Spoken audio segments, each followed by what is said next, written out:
I played Pokemon Diamond as Ash Ketchum. That means that I can only use the Pokemon that he did during his journey in Sinnoh. Everything is the same as it would be in the show, including whether or not I get to evolve certain Pokemon. It is all entirely up to how Ash went through the series. And like in the show, I'm not allowed to use any healing items in battle. Without further ado, let's get into this. Starting off, I replaced Chimchar at the start of selection with Pikachu, since, you know, Ash and Pikachu kinda go together like your classic PB&J. I specifically replaced Chimchar because Barry has a Piplup in the show, and eventually Empoleon. And yeah, I realized that Barry isn't Ash's biggest rival of Sinnoh, but there's no Paul in the mainline games. Although, if you want me to use the main rivals in the future versions of these challenges, then let me know in the comments. So, the Starly battle was easy. Afterwards, I swapped Pikachu's moves for the moves that he has in the show. You may say that the moves he's got are pretty cracked at this point in the game, but hey, it's what he had at the beginning of the series, and he sticks with it for the rest of the journey. We get to catch a Starly now, and we also pick up Turtwig, his first and second new Pokemon.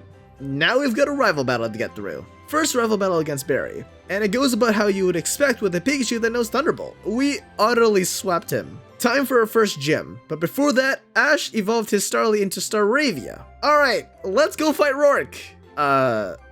So Turtwig absolutely smashed this gym, and even Rourke's Cranidos was less of a threat than I expected, earning us the Coal Badge. This run seems to be going well right now, but as we all know, Ash has this stupid tendency to not evolve his Pokemon. I swear if he did, he would have had no problem beating half of the trainers he lost to. And also because I have to follow him in the same way, some of the easier fights later on might turn out to be a nightmare. En route 205, Ash catches his next Pokemon, Buizel. Buizel isn't the worst water type, but oh god, it's so far from being good. Where Floatzel is a half-decent mon, Buizel is god-awful. Another thing that separates this one in particular from being good is that the anime doesn't like to acknowledge HM moves in the games that often. And by that, I mean moves like Surf or Strength. So as far as Ash is concerned, Buizel's best move that he has in his moveset is Water Pulse. Not the worst, but again, a far cry from helping those horrible stats. We then find Team Galactic setting up a base in the Valley Windworks, and of course, we got them running out the doors. Granted, Pikachu is really not a good mon at all, but we have to make do with what we got. Also, because someone's bound to mention it, I don't want to use Light Ball. That would make Pikachu almost too good, and, well, ruin the challenge. And let's be real, if Ash was dumb enough to not use a Thunderstone on Pikachu, I doubt he'd make him hold a Light Ball. We're now here at the Eterna Gym, about to face the Grass-type leader Gardenia. Here's what our team is looking like. Still rocking out with Pikachu, Staravia, Turtwig, and Buizel. But, oh, Staravia utterly obliterated Gardenia's team, and we got the Forest Badge. Free of charge, basically. Now we fight Team Better Rocket's second commander, Jupiter. Oh. I just totally brain farted and forgot what these commanders lead with. I'm just a fake Gen 4 fan, huh? Off. Damn. Well, I led with Turtwig, and by that point, I just didn't give a f. So I just YOLO'd the Zubat with him. Funnily enough, it worked out pretty well and Jupiter sent in Skuntank. I sent out Pikachu to counter that, finishing her off with a Volt Tackle, only being poisoned by poison gas in the process. After that, we headed out the building and Mr. Bike Man Guy Dude said he was grateful or something and gave us a free bike, letting us go down the cycling road. During this time, Paul was pushing a Chimchar that was trying his best to impress him, but to no avail. That then led him to being abandoned, but then Ash picked him up and gained a new mod. Chimchar is an absolutely amazing Pokemon that is literally the biggest game changer for us right now. That gets rid of the ice, bug, and grass weaknesses on our team. Though, unlikely for Ash, the gym leader is just an enormous and just doesn't feel like fighting us at the moment, so we have to challenge the Veilstone and Pastoria gyms first. But Barry just happens to run into us again and we have to battle him. But hey, you know what? By this point, we have a Fire, Water, Grass core on our team, so whatever Fire, Water, Grass Pokemon Barry has, we just counter them and just sweep the floor with him. On our way over to the Veilstone gym, we stumbled upon a Gligar and added it to our party. Side note, you can't normally get Gligar at this point in the game, but hey, we can ignore that, right? Right? Gligar is one hella good Pokemon. Ash finally makes some good calls on the Pokemon on his team. The moves we've got right now aren't so great, but we'll get there eventually. At the side of the Veilstone Gym, Ash and friends nearly get railed by Maylene and almost fought the most humiliating battle of their lives, but managed to clutch the match, earning the combo badge. Damn, that was quite honestly the worst time I've ever had with that Lucario. It usually doesn't get to live long enough to bust out Drain Punch, but here we are, I guess. Okay, so surely, since we have both a Grass type and an Electric type Pokemon, the Pastoria Gym should be a cinch, right? Well, for the most part, yeah. Crasher Wake leads with Gyarados, so Pikachu hits it with a Thunderbolt, getting the easy one-shot.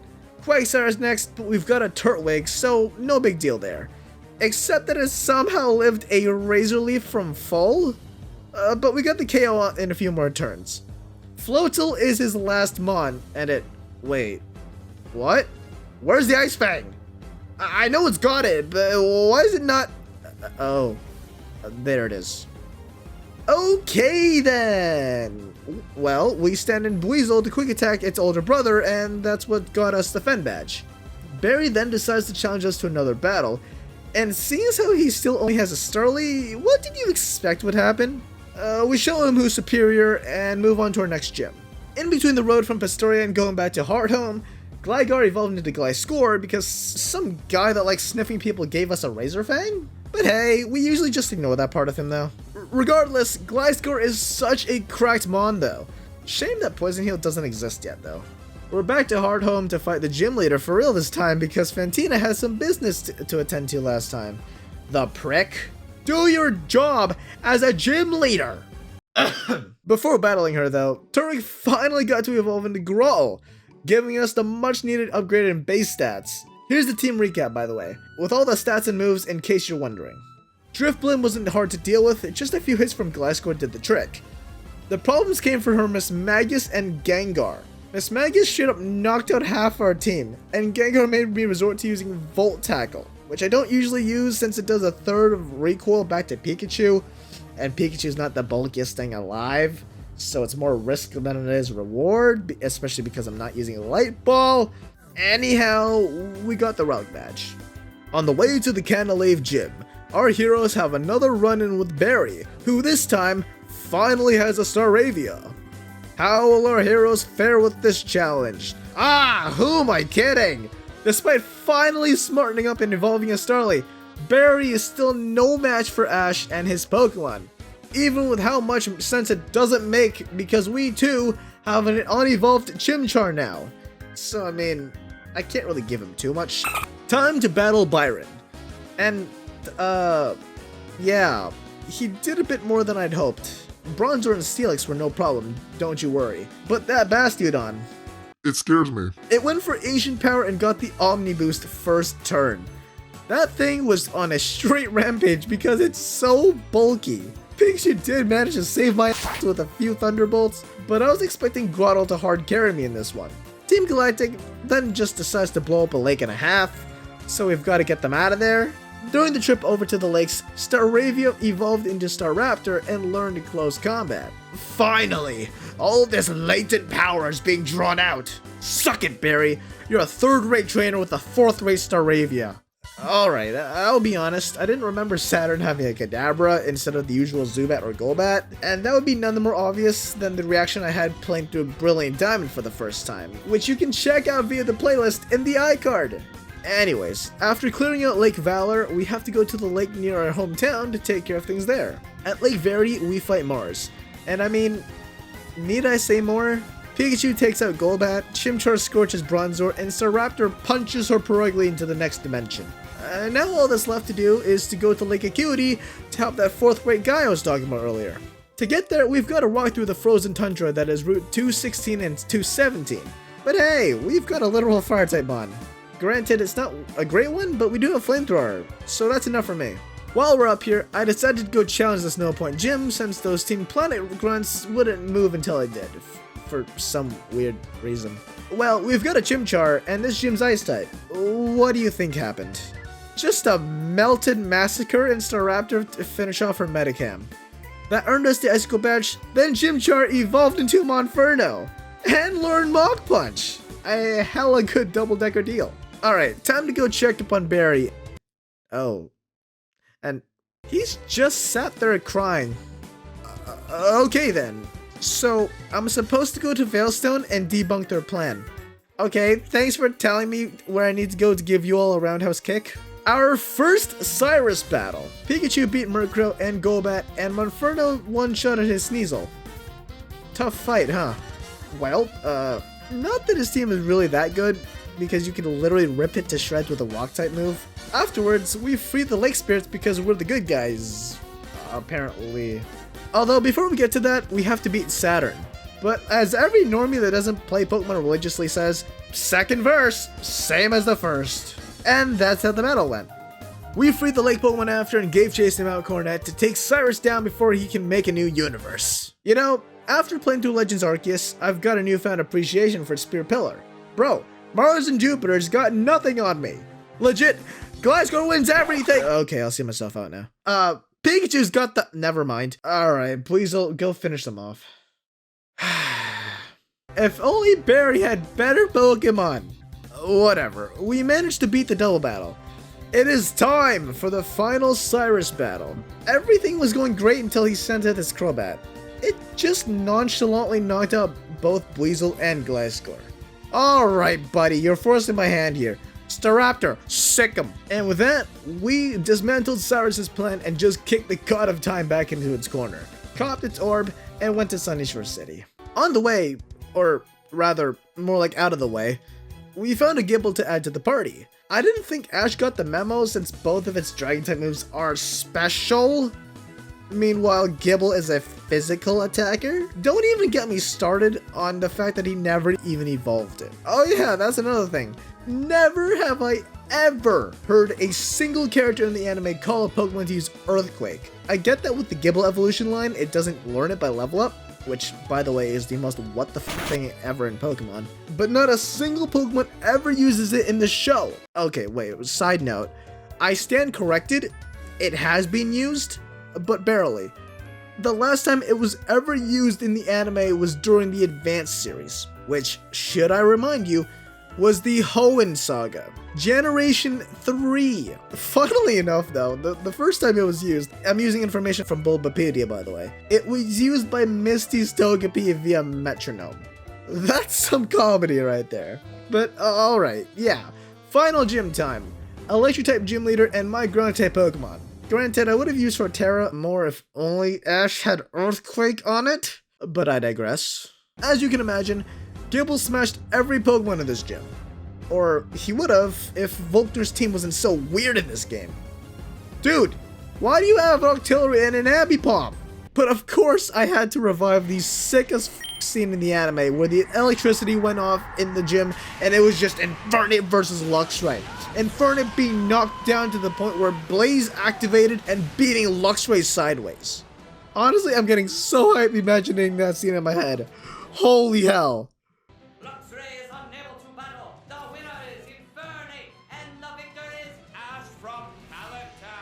With that, we come out as the victor, earning our final gym badge, the Beacon Badge. All that's left is to go challenge the Pokemon League. Something different with the Sinnoh Saga was that Ash pulled Pokemon from previous series to use in the Pokemon League, or the closest thing to it.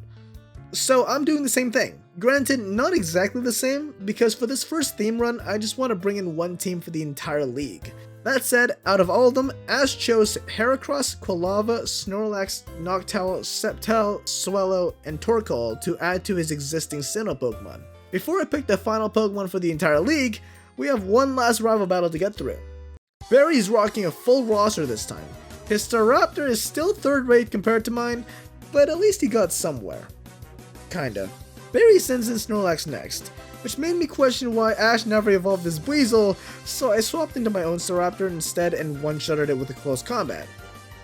His Heracross was a grim reminder that close combat drops both defenses, but we took it out with our Gliscor. Empoleon is up next, and as courtesy, I bring out Infernape and two-shotted it with Mach Punch. Infernape whacks Rapidash, and Roserade is no problem either. We beat the final rival battle, so all we've got now is the Elite Four and Champion. So, the final team that I've decided to bring into the Elite Four is Pikachu, Torterra, Infernape, Snorlax, Heracross, and Staraptor. I think this is the best team I could have brought considering how Ash doesn't evolve Gibble or Weasel. So, let's see how it goes. Okay, Aaron, the bug-type guy. Wait, do I need to say any more? Guess not. Bertha. Torterra. Enough said. Alright, time for Flint, the first real challenge. His team is so awkward in this game, dude. He leads with Rapidash. I got Snorlax to use Body Slam a few times to get the job done. Of course, to counter that, he sends in Infernape next. Our Staraptor just snipes it out of the air with a single Brave Bird though. This is going great so far. He sends in Steelix next. Bro, he ain't got nothing on my Infernape. One in Flamethrow's got this in the bag. Steelix has got no special defense at all. His Lopunny's got nothing on Infernape either. Really makes you wonder why Ash doesn't keep any of his good Pokemon on him after the regional sagas. Anyhow, Flint's last mon is Drifblim. This thing's just bulky, so a few hits from Pikachu will finish it off. One more Elite Four left to go. Let's do it. Last Elite Four member, Lucian, the Psychic type guy. We've got a Heracross with Megahorn. I think that just speaks for itself. Or, yeah, I mean, it should have. We took out his Mr. Mime and Alakazam at least, but somehow we were done in by his Giraffe Rig of all things. God damn it, dude. Oh, that's literally the most humiliating thing, man. Hey, let's just pretend that never happened, alright? Yeah, you didn't see that. God damn it. Let's just bring in Torterra and smash it to pieces. Metacam's up next, huh? Alright, just send Mr. Raptor to take care of it with a Brave Bird. His last one is Bronzong, so Infernape, come in and punch into the next dimension. Come on, you got this, mate. Oh, there you go. And with that, we beat Lucian with no hitches. Absolutely none. None at all. Alright, last battle of the run, people. Last obstacle until we beat this game is Ash Ketchum. Let's finish it right. Cynthia! Best champion time! She leads with Spiritomb, so we bust out the Staraptor first. After nearly fainting, we hit the Brave Bird to knock it out. Barely hanging on. Milotic's coming in? Oh god. How am I actually going to deal with this? I know it's got Ice Beams, so I tried to bait it out of her first by going into Torterra, but she just doesn't go for it. Aqua Ring? What the hell? Cynthia, you're throwing here! But to play it safe, I swapped out to Snorlax because it's the tankiest thing on this team. And here's a first. I didn't want to land Paralysis with Body Slam since Milotic has Marvel Scale, boosting its defense if it has a status on it. And then she has the gall to switch it out, going into Lucario. Seriously? I didn't even realize Diamond and Pearl AI was good enough to do that. Well, after a bit, Infernape was able to take it out, tanking a bit of damage. Alright, Gastrodon. Torterra. Easy. Then Milotic came out again and... Oh, we lost. Hey, cut to the run where we won. There we go. Hey, that's the power of Intimidate, man. Guard Jump didn't do crap to me after that, and lastly was Roserade, who was an easy knockout for Infernape. And hey, look at that! We did it! We beat Pokemon Diamond as Ash Ketchum. Besides the infuriating early game, the end game was pretty alright, considering the number of fully evolved Pokemon Ash eventually did get. I gotta say, this was the most fun I've had doing one of these challenge runs so far, or at least the one that didn't make me lose my sanity as much. Let me know what challenge run you want to see me do next. Most voted will win. Thanks for watching, bye!